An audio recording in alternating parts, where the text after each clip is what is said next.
Praise the lord. దేవునికి మహిమ కలుగును గాక. వీక్షిస్తున్న మీ అందరికీ ప్రభు యేసు నామములో వందనాలు, శుభాలు. మరి ఈ మంచి సమయంలోనికి మనం వచ్చాం. వాక్య ధ్యానంలోనికి వెళ్దామా అండి?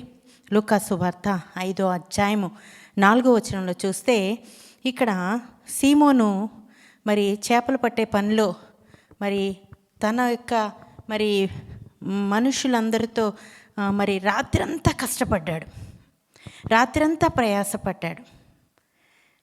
వాళ్ళకి ఏం దొరకలేదు. నిజంగా ఎంతో వేదన పడి ఉండొచ్చు. తను రాత్రంతా శ్రమ పడ్డాము, ఏమీ దొరకలా. ఇప్పుడు ఇంటికి వెళ్ళి ఏం పెట్టను, నా పిల్లలకి ఏమి ఇవ్వను, నా భార్యకి ఏమి కొనివ్వను, ఏం తెచ్చివ్వను, ఏం ఆహారం వండుద్ది. ప్రతి మనిషి జీవితంలో ఏమీ దొరకకపోయినా, ఏమి సంపాదనలో వారి కష్టార్జితాన్ని ఏమీ అనుభవించలేనప్పుడు చాలా దుఃఖం కదండి, చాలా వేదన. రాత్రంతా ప్రయాసపడ్డాడట, రాత్రంతా వలలు వేశారంట, కానీ వాళ్ళకేమీ దొరకలేదు. ఈరోజు ఆధ్యాత్మికంగా ఆలోచిస్తే మనము మరి ప్రభుతోనే ఉంటున్నాం, కానీ అనేక కార్యాలు చూడలేకపోతున్నాం, పొందలేకపోతున్నాం, అనేక వాటిని అనుభవించలేకపోతున్నాం. ఈ లోకంలో ప్రభువారు అన్నారు కదా, ముందు నా నీతిని, నా రాజ్యాన్ని వెతకండి, అప్పుడు అవన్నీ మనం అనుభవించలేకపోవడానికి గల కారణాలు చాలా ఉంటాయి. మనలో నీతి లేకపోవడం, యథార్థత లేకపోవడం, ప్రభువు పట్ల ఒక భక్తిభావం లేకపోవడం, మరి మందిరానికి వెళ్ళే విషయంలో వెనకంజలు వేయడం, మన పనికి ప్రాధాన్యత ఇవ్వడం, ఇలాంటివి చాలా ఉంటాయి.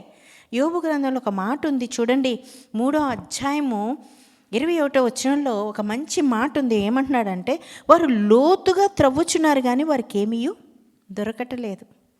లోతుగా తవ్వుచున్నారు కానీ, గ్రహించుకోండి, వారు లోతుగా త్రవ్వుచున్నారు కానీ వారికి ఏమీ దొరకటలేదు. ఈరోజు మనలో ఉండే ఈ దేవునికి నచ్చక మనము ప్రతిదాన్ని అనుభవించలేకపోతున్నామేమో, ప్రతిదాన్ని పొందలేకపోతున్నామేమో. ఇక్కడ అంటున్నాడు కదా, లూకా సువార్త 5వ అధ్యాయంలో 4వ వచనంలో సీమోన్తో అంటున్నాడు కదా, ప్రభువారు అంటున్నారు, నీవు లోతుగా లోతుగా వెళ్ళండి, లోతుగా వల్ల వేయండి అంటున్నప్పుడు సీమోన్ అంటున్నాడు కదా, ఏలినవాడా, నీవు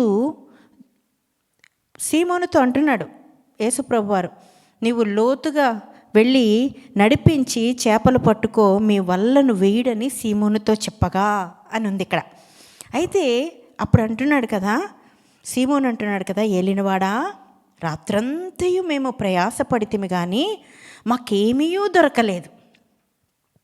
వెళ్ళి వలలు వేయంటే రాత్రంతా కష్టపడ్డామయ్యా, మాకేమీ దొరకలేదు. అయినను ఏమంటున్నారో చూడండి ఇక్కడ, అయినను నీ మాట చొప్పున మేము వలలు వేతుము. నిజంగా ఆయన మాట వినాలండి.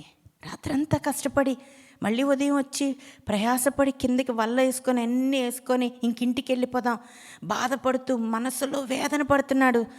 లోపల సీమోన్ పేతురు పడుతుంటే అప్పుడే వచ్చి ప్రభు అంటున్నాడు కదా, మీరు మళ్ళీ లోతుగా వెళ్ళి వల్ల ఏంటంటే మనం ఏమంటామండి, బాబు ఈయనకి ఏంటి, నీ ఎప్పుడు చెప్తారేంటి, మళ్ళీ ఇప్పుడు అంతా చేస్తూ ఇప్పుడు అంతా ఎంత కష్టపడొచ్చో ఏమీ పొందలేదు, మళ్ళీ ఇప్పుడు వెళ్ళండి. మనం ఎన్ని ప్రశ్నలు వేస్తామండి, ఎన్ని మాటలు చెప్తామండి మనం. ఈయనకి ఏమన్నా తెలుసా? ఇక్కడ సీమోన్ ఒక్క మాట కూడా అంటలే చూడండి, వల్ల వేయండి నీ మాట చొప్పున వేస్తామంటున్నాడు. ఒక్క మాట కూడా ఎదురు తిరగల. ఎందుకు వల్ల వేయాలయ్యా, ఏం దొరికేనే వేయాలి, ఇప్పుడు నువ్వేమన్నా నీకు చేపలు పడ్డం వచ్చా, నీకేమన్నా తెలుసా, ప్రశ్నించట్లేదు చూడండి. ఎందుకంటే ఆయన మాట ఎంత గొప్పదో చూడండి, ఆయన మాట సజీవమైనదట. హెబ్రీ పత్రిక 4వ అధ్యాయం 12వ వచనము, ఎందుకనగా దేవుని వాక్యము సజీవమైనది, బలము గలదై, రెండంచులు గల ఎటువంటి ఖడ్గము కంటే వాడిగా ఉండి ప్రాణాత్ములను, కీళ్లను, మూలుగలను విభజించునంత మటుకు దూరుచు హృదయం యొక్క తలంపులను, ఆలోచనలు శోధించుచున్నవి. నిజమేనండి, ఆయన మాట ఎంత సజీవమైనదో.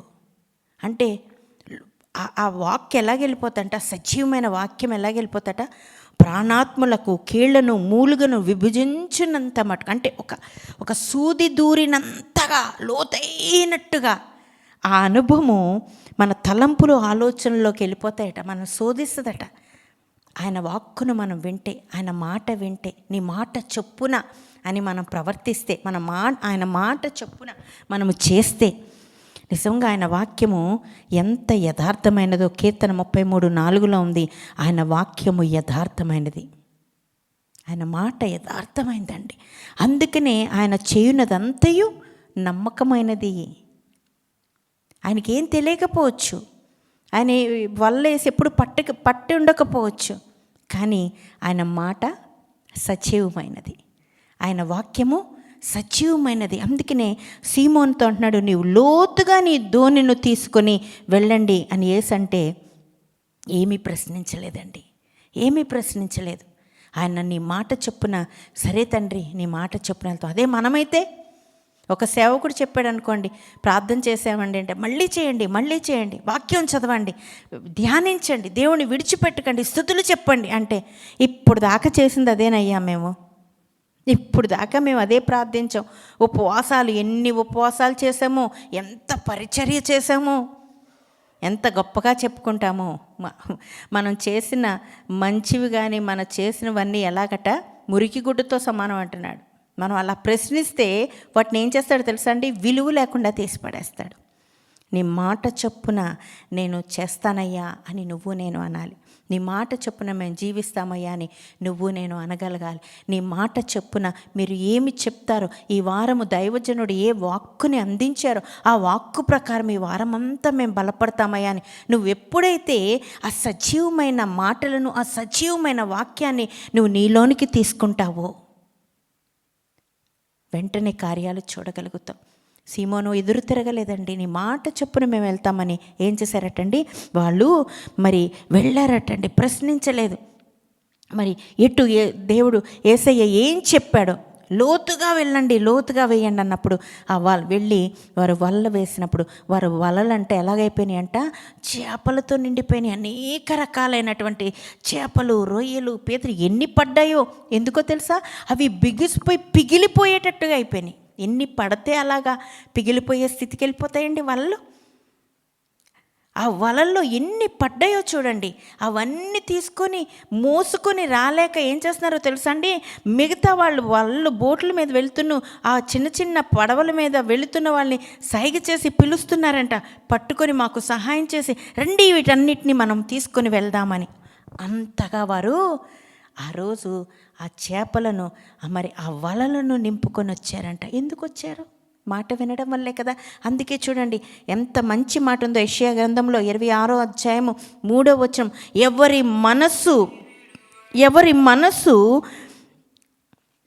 నా మీద ఆనుకుంటుందో వారిని పూర్ణ శాంతి గలవారిగా కాపాడి, ఎందుకు తెలుసా, అతడు నా యందు విశ్వాసం ఉంచాడు గనక. చూడండి, ఎవరి మనస్సు నా మీద ఆనుకుంటుందో వారిని పూర్ణ శాంతి గలవారిగా కాపాడి, ఎందుకట, అతడు నా యందు విశ్వాసం ఉంచాడు. ఎవరైతే ఆయన యందు విశ్వాసం ఉంచుతారో, ఎవరు ఆయన మాటకు లోబడి ఉంటారో, ఆయన మాట ప్రకారం జీవించడానికి ఇష్టపడతారో, ఆయన విడిచిపెట్టడండి. వారిని ఏం చేస్తాడట, వారిని కాపాడుతాను. ఎందుకు నా యందు విశ్వాసం ఉంచారు, అందుకే నేను వారిని కాపాడుతాను అంటున్నాడు. నిజంగా మనము మాట వినాలండి.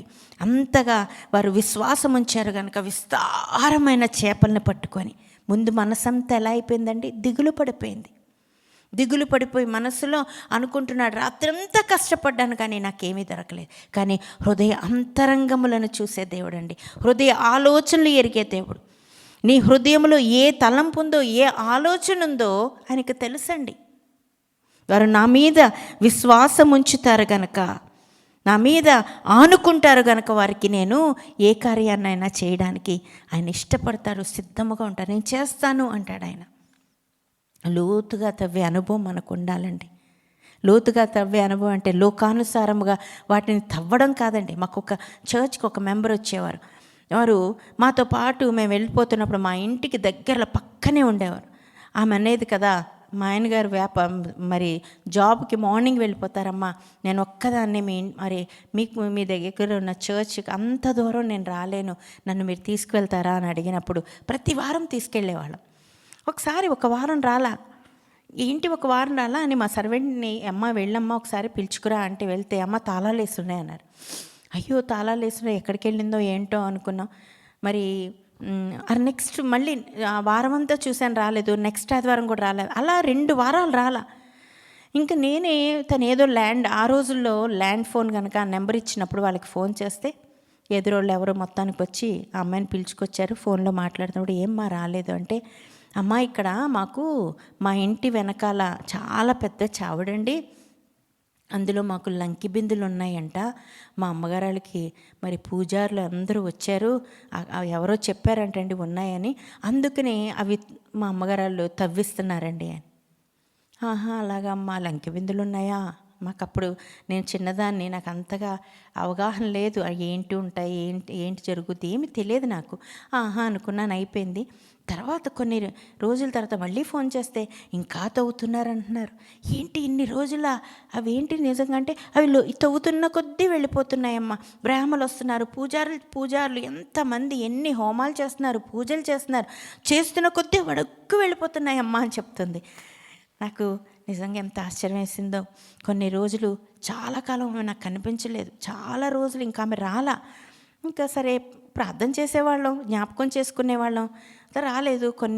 ఎన్నో నెలలు, ఇంకా చెప్పాలంటే ఒక 2-3 సంవత్సరాలు పోయిన తర్వాత ఒకసారి ఎప్పుడో నెంబర్ దొరికింది నాకు. నెంబర్ దొరికితే ఫోన్ చేశాను, పార్వతి ఎక్కడున్నావమ్మా, ఎలా ఉన్నావు, ఏంటి నీ విషయాలు ఏంటి అని అడుగుతున్నప్పుడు, అమ్మా ఈరోజు మాకు తినడానికి కూడా తిండి లేదమ్మా, ఏదో దొరుకుద్దని మా అమ్మగారాళ్ళు డబ్బంతా పొలం అమ్మి ఆ లంకి బిందులు పెద్ద పెద్ద క్రేన్స్ తీసుకొచ్చి మరి ఆ లంకి బిందులు ఉంటాయని తవ్వించారు, కానీ ఏమీ దొరకలేదమ్మా.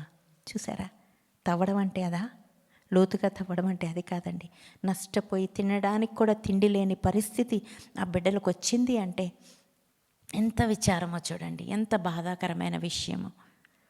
ఈరోజు లోతుగా తవ్వుతున్నారు. ఎక్కడ తవ్వాలి?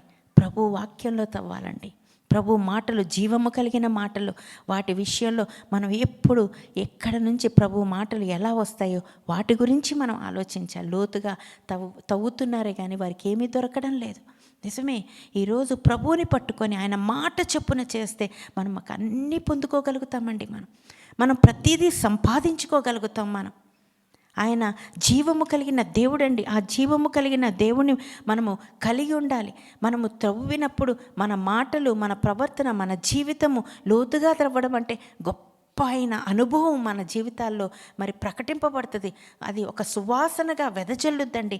మరి కీర్తనలో ఒక మంచి మాట ఉంది. మరి చూడండి, 80వ అధ్యాయం 9వ వచనం, దాని వేరు లోతుగా పారి దేశమంతా వ్యాపించును, ఆశీర్వాదము దేశాలకు వ్యాపించును.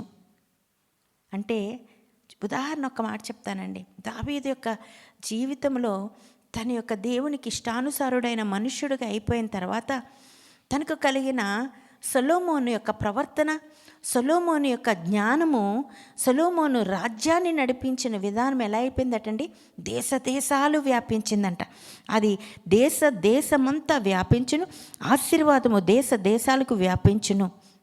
నిజంగా మరి సొలొమోను యొక్క జీవితాన్ని దేశాలకు తన యొక్క కీర్తి, తనకున్న గొప్పతనము అంతా వ్యాపించి ఉంది. నిజంగా మనము ఆయనలో జీవిస్తే, ఎప్పుడు మన యేసయ్య మన జీవితం, మన దేవుడే, మన తండ్రే మనకి సర్వస్వం అనుకునే స్థితిలోకి వెళ్ళినప్పుడు ఖచ్చితంగా మనం దీవింపబడతాం. ఏమీ లేని పరిస్థితుల్లో, తిరిగి వచ్చేస్తున్న పరిస్థితుల్లో మరి దేవుడు మాట్లాడాడు కదండి, నువ్వు లోతుగా తవ్వు, నువ్వు వెయ్యి అని. ఆ అనుభవం ఎంత గొప్పదంటే, నువ్వు ప్రభువులో లోతైన అనుభవం మనకి రావాలి, వాక్యానుసారమైన అనుభవం మనకి తెలియాలి, దేవుని వాక్యంలో ఉన్న గొప్పతనము తెలియాలి, ఆ పరిశుద్ధాత్మని యొక్క శక్తిని పొందుకోవాలి. వాటిని ఆశ్రయించినప్పుడు మనం అన్నీ పొందుకుంటామండి, మనం అన్నీ సంపాదించుకోగలుగుతాం. దేవుడు గొప్ప కార్యాలు మన జీవితంలో చేయడానికి ఎంతో ఇష్టంగా ఉన్నాడు. అప్పులు, సమస్యలు, బాధలు, ఉద్యోగాల్లో ప్రమోషన్స్ లేక, ఇతరులతో వేధింపబడుతూ, మరి కట్టవలసినవి కట్టలేక, పిల్లలు ఫీజులు కట్టలేక, ఇవన్నీ ఎన్ని శ్రమలో మన చుట్టూ ఉంటాయి. కానీ నువ్వు ఆయనతో గొప్ప అనుబంధాన్ని పెట్టుకో, ఆయన మాటకు లోబడి జీవించు. అప్పుడు దేవుడు నీకు గొప్ప కార్యం చేసి నీకు గొప్ప ఆశీర్వాదం, ఎలాంటి ఆశీర్వాదం ఇస్తాడో తెలిసి ఈ లోకంలో బ్రతకడానికి, ఈ లోకంలో జీవించడానికి ఈ లోకంలో మనం ఏది కావాలో అది తృప్తిగా జీవించడమే గొప్ప ఆశీర్వాదం. ఆయన మనం అడిగినవన్నీ మనకిస్తూ ఆయనతో ఉన్న రిలేషనే గొప్ప ఆశీర్వాదం. ఆశీర్వాదం పొందుకోవాలంటే ఆయన మాట విందామండి. ఆయన మాట, నీ మాట చొప్పున నేను చేస్తానన్న మాట మనం కూడా తీసుకుందాం. ఆ వాగ్దానాన్ని మనం కూడా స్వతంత్రించుకుందాం. లోకమంతా ఈరోజు తల్లి అయిన మరియ మరి దేవుని యొక్క దూత వచ్చి నువ్వు గర్భము ధరించి నువ్వు ఒక కుమారుని కందువు, అతనికి యేసుని పేరు పెడతావని ఇవన్నీ చెప్తున్నప్పుడు భయపడిపోయింది. ముందు భయపడిపోతున్నప్పుడు అంటుంది కదా, నువ్వు భయపడకు అని చెప్పిన వెంటనే నీకు దేవుని యొక్క పరిశుద్ధాత్ముడు మాట ఇస్తున్నాడు, ఆయన నువ్వు కంటావు అన్నప్పుడు ఏమంటుందో తెలుసా అండి, నీ మాట చెప్పుని నేను చేస్తానంది. ఈ లోకమంతా తల్లి అయిన మరియ ఎంత గొప్ప ప్రాధాన్యత, ఒక మామూలు వ్యక్తి ఒక గొప్ప యేసయ్యను కన్నా ఆ తల్లికి ఎంత అర్హమైన పాత్రగా ఆమె ఎలా ఉపయోగపడిందో, నీవు నేను కూడా ఆయన మాట చొప్పున చేస్తే నిజంగా మనం ఆశీర్వదింపబడతాం, దీవింపబడతాం. దేవుడి మాటలు మన వెనుకలో దీవించి ఆశీర్వదించునుగాక. Thank you very much. God bless you. అయ్యా, నీ మాట చొప్పున జీవించే విధముగా వింటున్న ప్రతి బిడ్డ నీ మాట చొప్పున చేయనట్లుగా, నీ మాట చొప్పున నీ వాక్యానుసారమైన జీవితం జీవించినట్లుగా బిడ్డలను బలపరచమని, మమ్మల్ని దీవించమని రక్షకుడైన యేసు నామమున అడిగి పొందుకొంచున్నాము తండ్రి. Amen. Thank you very much.